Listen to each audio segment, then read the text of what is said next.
আমি তো বুঝতাছি তুই কার কথা এরকম করতাছস, তোর বউয়ের কথা এরকম করতাছস না? দেখো ভাইজান, আমার বউরে নিয়ে কোনো কথা বলবো না। আমি কিন্তু তোমার বউরে নিয়ে কোনো কথা বলি নাই। আর আমার বউরে নিয়ে কথা বললে আমার মাথা কিন্তু গরম হয়ে যাবে। এই বাড়ির উপরে কোনো বেড়া তুই দিতে পারবি না। আমি এই জায়গায় বেড়া দিব, পারলে তুমি কি করে দেখাও। কি কইলি? তুই হেলে বেড়া দিবি? এহেলে বেড়া দিবি তুই? এই তুমি কি করলা এটা? তুমি কি করলা এটা? কি করলা? ওরে আল্লাহ, আল্লাহ রে, আল্লাহ আমার কি সর্বনাশ হইছে। চলো চলো আমার কি সর্বনাশ হইলো, মাথা ফাটাই ফেলছস, তোর উপর আল্লাহর গজব পড়বো দেখিস।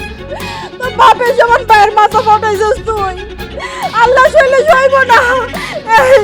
এই কথা বলো, কথা কও না কেন, কথা কও। আমার এত বড় ক্ষতি হয়ে গেল, আমি আর কি করব?